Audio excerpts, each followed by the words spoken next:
Hello guys! Hello!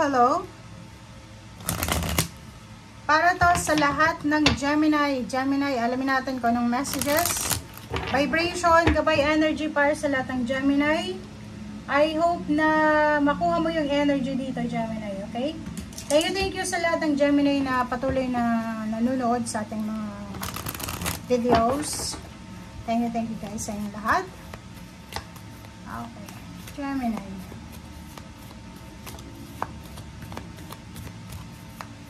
Last week na to ng January 2025 and yung kalahati niya is first week ng February. Father, husband, son. Okay, so nakikita ko posibleng ikaw ay makakatanggap ng letter, information from masculine energy, from your father, from husband, brother, son. Kung ganon. Kung meron.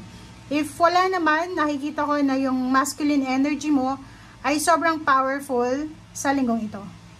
May kailangan kang isulat, may kailangan kang i-check, may kailangan kang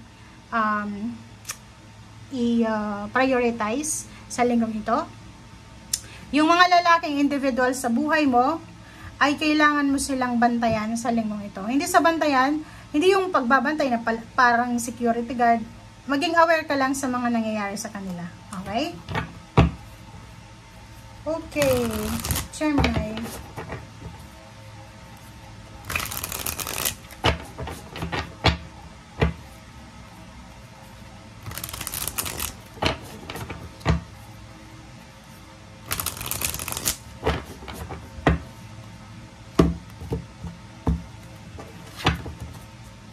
Okay, Gemini.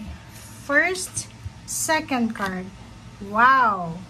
So, nakikita ko sir dito, Gemini, isang incoming money offer ang posibleng darating sa'yo. So, etong chariot na to guys, mabilis to mabilis, sobrang bilis niya. Hindi siya yung money na ganito, yung parang pagong, hindi. Chariot talaga siya. Dalawa siyang kabayo. Okay, nag-uunahan. Black and white.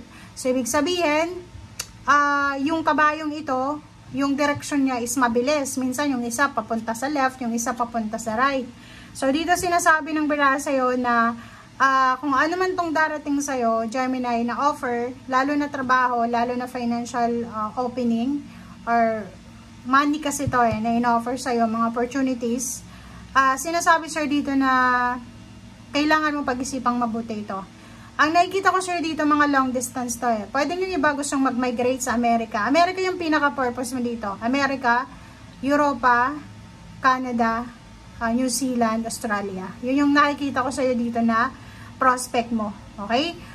Kasi pwedeng nag-apply ka ng trabaho and pwedeng makatanggap ka ng offer. Parang ganun. Kapatid, pwedeng kapatid din. So, nakikita ko sir dito na makakatanggap ka ng tulong, pwedeng sulat, it's either chat. So kung ikaw Gemini, may kaibigan ka sa ibang bansa or may kaibigan ka sa malayong lugar, posibleng makatanggap ka ng chat or email or literal na sulat or padala sa'yo. And pwedeng ito ay pagkakakitaan, pwedeng pera or pwedeng umutang ka ng pera sa taong ito na posibleng tatanggapin niya yung pagbibigyan ka niya sa iyong nire-request. Okay? Nakikita ko sir dito, mayroon ditong Gemini na siguro in contract siya, or yung kontrata niya is every 3 years, every 9 months, or every 2 years, parang ganon. OFW ka ba or nasa Pilipinas lang? Kasi nakikita ko na sa linggong ito na hinahangad mo na sana maging malaya ka na sa trabaho mo. Yung naghahangad ka na sana maging, ikaw na yung magdedesisyon sa oras mo. Diba? Parang ganun. Kasi kung halimbawa, nasa Middle East ka, or kung nasaan ka mang lugar na, like seaman ka, diba? Or sikang stewardess, piloto, ganyan. Hindi mo hawak yung oras mo. So, nakikita ko sure dito na nagwi-wish ka sa linggong ito na sana maging katulad ka ng normal na empleyado na umuwi na ganyan, yung mga ganyang klaseng empleyado, yung hawak nila yung oras nila. Temperance and 4 of Cups. Sa usaping relationship, if naghahantay ka or mayroon kang hinihintay na message from from loved ones, or kaibigan, or anything to. Ikaw ba yung umutang, sila ang umutang, or may kailangan kang information, naghihintay ka ng communication na to, kung kailan to darating, be patient, okay? And kalma lang, relax lang, okay?